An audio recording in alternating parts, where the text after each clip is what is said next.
What's up with 22? My grandma, her favorite number was 2 growing up. And, she told me she wanted me to represent that number. And so I knew the last receiver that was drafted was 2002. So I felt like it kind of made sense to me.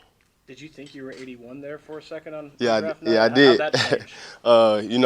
I talked to the guy that gave me the numbers, and I asked him if I could get 22. He said it was up for grabs, so I took it.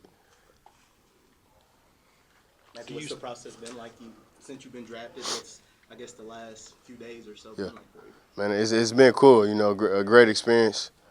Definitely, finally, glad to be back in football. Just running around and being around guys on the team. I'm excited to play football again, man. Matthew, you've mentioned your grandma a couple of times. What does she mean to you? What does she mean to you growing up and all that? Yeah, definitely my best friend, man. She helped me get to this point. I feel like me being here, I can give her all the thanks for, helping me get here. So, the rest is on me to, come out here and have fun and compete. Allow myself to put my best foot forward each and every day. What's her name? Penny. Yeah, Penny. Matthew, what was it like spending the weekend with her, your family, just in the aftermath of being the first-round pick? Man, it was a great experience. You only get one experience doing this, so I had to come to the draft. I actually made it my decision last minute, so to be here, for the atmosphere to be crazy and just for me to walk the stage, man, it was a cool experience for me.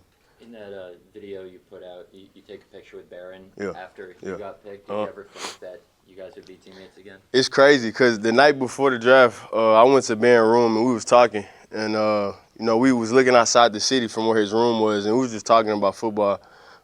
And for us to get drafted on the same team, man, it is crazy. I ain't gonna lie, it's crazy. We still talk about it to today. How close were you guys back in school? Yeah, me and Barron was tight. That was the first guy I connected with when I got to Texas. So to be on the same team with him, man, it's truly cool. So Matthew, you know that the last time this team used a first-round pick on a receiver was on July Walker. Yeah. That was before you were born. You understand how unique that is? Yeah, it's definitely unique. I feel like that's what made that pick even more important to me. Just understanding the history behind it. So, definitely thankful to be in this position. And, I'm looking forward to what's in front of me. Your receivers coach was part of that team, Chris Jackson. Yeah. Have you guys talked at all? Oh, yeah. Did he talk about this place at all? Yeah, he did. He told me it was a great environment for me to be in. He just told me, what got me here, I need to keep that with me. So just be myself, go to work every day. It's a job. And, they want you to put your best foot forward, and that's what I'm here to do. Who was it that told you that it was since 2002? How did you find that out? Drafted first-round receiver. I want to say my uncle told me. Yeah, my uncle told me. So you knew going into draft? Yeah, going in the draft, yeah, I knew it. What's your last week been like? I mean, did you fly back to Texas? Yeah. What's the logistics been like? Did you stay here? Yeah, so I went back home, and then I flew in, I'm lost on counting on the days, man. Friday, so I got in Saturday. No, got in Saturday. Yeah, I got in Saturday. So been here for 2 days.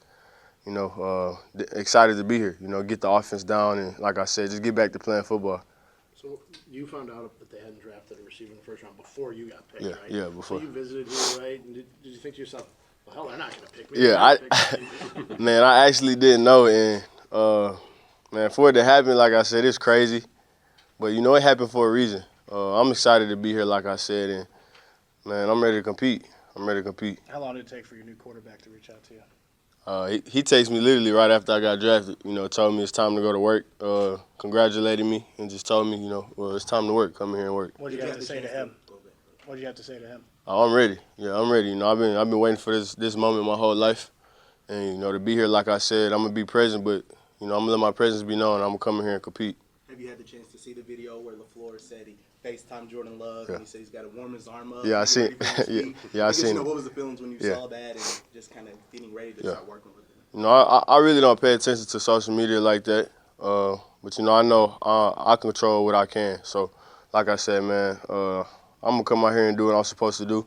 I'm gonna do it to my best of my ability. So, I'm definitely gonna try to run 4.29 on the field, so Jordan can put the ball out there somewhere for me. You're not coming in under the radar. Obviously, all this attention. How much pressure is that put on you? Yeah. I don't pay no attention to it.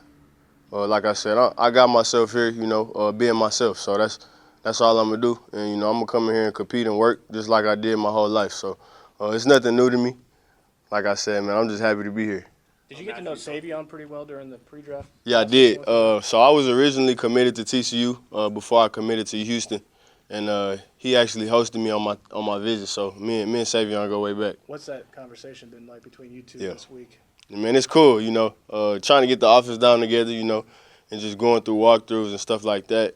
It just feel like a full circle, and you know, to have somebody that I know, you know, we're gonna push each other each and every day. So holding him accountable, he holding me accountable. Do you have a feel for how your games might complement each other within the same offense? Yeah, definitely versatility. You know, he could play inside and out, and that's something I could do too. So, you know, it's gonna be fun seeing what we do in the offense. Hey Matthew, have you been able to connect with any of the other wide receivers? Yeah. Jay Reed hit me once I got drafted. Watson hit. I seen Watson when I came up here.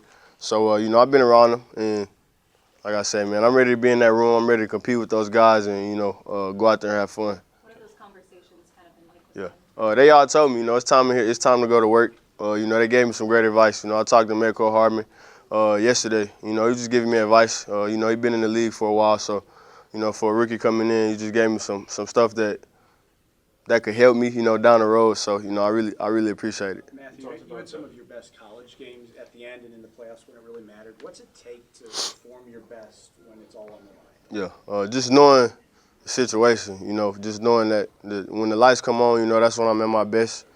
And so just being in the environment, just knowing that you got to come out there and you got to compete.